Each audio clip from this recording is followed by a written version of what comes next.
Hey, Steve Gamache here with the Chef Knives to Go Quick Look product review, and what we're looking at in this episode is the Ogata White or Shitogami number 2 Gyuto 210mm knife. This line of knives was known as Shungo. It's just a name change. Everything else is the same, so if you were wondering where they went, this is where they went. So the core steel is Shitogami or white paper number 2 reactive high carbon steel from Hitachi. Heat treat they shoot for is about 61 Rockwell on that core steel, so it could be in the 61, 62 Rockwell range. These are handmade, hand hammered, so the dimensions, the spine thicknesses, the heights and stuff and the weight are gonna vary a little bit from knife to knife. This particular one is 181 grams or 6.3 ounces on the scales. And let's go back one to the construction. The construction is all reactive, so it is a soft iron Damascus or layered cladding on either side of that harder Shitogami number 2 core steel. So the cladding is reactive. In fact, it's often more reactive than the core steel. They've done a little bit, it looks like, of pre-patina for you with some etching on it, so that'll help a lower reactivity right off the bat. So if you're wondering why it's not super clean looking, they've done a little work on that. I've not used this one out of the box, so they've got a Kudauchi or blacksmith matte black finish over the top of that, and these do not look to be lacquered covered at all. None of them I've dealt with are. So the knife is no stainless or anything like that. You'll have to take care of it. You'll have to keep it dry, not let it sit wet, otherwise it will rust. So frequently the soft iron cladding is actually more reactive than the core steel, so just FYI on that. But you can get some really cool looking patinas on here, especially with cutting proteins. So anyway, back to the weight, 6.3 ounces, edge length, 218 millimeters on the edge, so this one's oversized, and frequently they are on their knives, so 8.6 inches is how long this edge is. This knife is about 360 millimeters overall, and spine thickness coming out of the handle, it thickens down real fast out of the handle. It's about 3.3 millimeters over the back of the blade, known as the chin, and then it kind of tapers down from that to 2.5 or so, and then pretty much holds that until the very grind tip starts, and the grind starts about the last inch or so, and then it gets real thin at the very, very tip, so they do a nice job tapering this at the tip end. These are generally high or tall blades. That's the nature of them. 53.4 millimeters is the height of this one, and the handles are just kind of a standard oval shaped ambidextrous rosewood handle with the black packawood ferrule, which is a stabilized wood product, and they're 3 inches in circumference, or about 75, 76 millimeters, where the packawood ferrule meets the rosewood. That's where I measure the handles that I do. And it's a pretty standard handle. It's on a lot of different knives. It's real nice fit and finish. They've got a good handle install on all the knives. I've seen 5 of them in this batch, and they've all been installed really clean and tight. I still like to put some kind of sealer on the end, like a 2-part epoxy, or some people use beeswax or something, but I like to have something on the end just to really keep that water tight.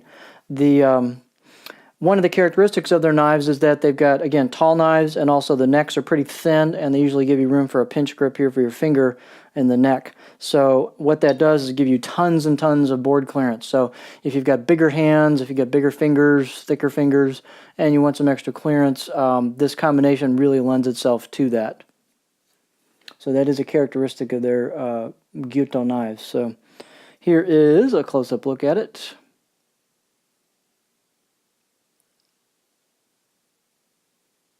And their finish on their Kudauchi is it's pretty smooth, but it's real matte, so there's not any glossiness to it at all. You can see your layered cladding. Another name that some people use for that is suminagashi, which is a layered paper art form, I believe.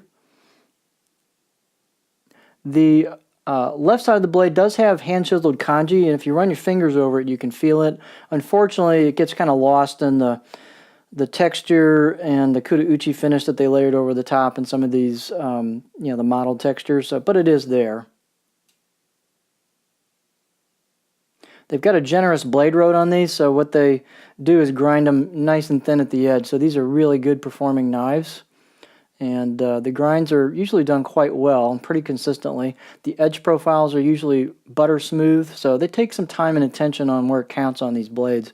Yes, they're rustic. They've got a little bit of rustic to them, but they're fairly refined rustic for this style of blade. They do relieve the spine just a little bit, and also the choil's nicely done, so they're comfortable. Out of the box edge, this one was probably a good 6 out of 10. These will get crazy sharp, so if you do sharpen, hey, why not just sharpen it out of the box and really put a nice edge on it? If you don't sharpen, you might want to have chef knives to go sharpen it for you before you get it. They'll charge you for that, but what you'll get is a sense for how sharp a really good sharp knife is, a good reference point for what sharp actually is, and you will get an idea of how long the edge retention should be of a properly sharpened edge. So those are a couple good reference points that might make it worth it to have it sharpened for you ahead of time. One cool thing about this knife, they don't take the cladding and run it over the top of the spine. A lot of knives do. So here they show the construction. So you see the layers coming through in the spine. A little kind of a cutaway shot is pretty neat effect. Let's see here. What else? Let's look at it on the cutting board. Again, these are ground. All the knives, I've seen 5 of them in this batch. They're all ground really well. The profiles are real smooth, no hiccups, bumps, dips, valleys, any of that stuff. They're thin at the edge. The tips are pretty thin and high performance. These are nice knives. One of the characteristics of this is it has a fairly flat third, maybe in the back, and then a gentle rise, and then you can see the tip is, I don't know, fairly high up in relation to the overall knife. And what that does is give you a bit of belly at the tip, and what that does is allows you to go pretty high on a rock cut. So they've got a kind of a 3-in-1 profile, gentle belly in the forward, maybe from half to third, and then the last part of the tip's got a pretty little steep ascent to it, or belly, and so you get good rocking, you get a little bit of flat towards the back. Pretty good all-around profile. It just kind of stops in the back. There's a slight back bevel, but you kind of get a good hard stop back there, and so I think this is a pretty versatile profile. It would probably suit a wide variety of techniques. So that's one of the nice things about it. Considering how tall the knife is, they've done a really good job of how they oriented that profile. So, all reactive blade, but super easy to sharpen. Shitogami number 2. Neat look to it. Nice performance, thin at the edge. Pretty cool knife. So these are the Ogata Shitogami, our white paper number 2 Gyuto 210mm knife.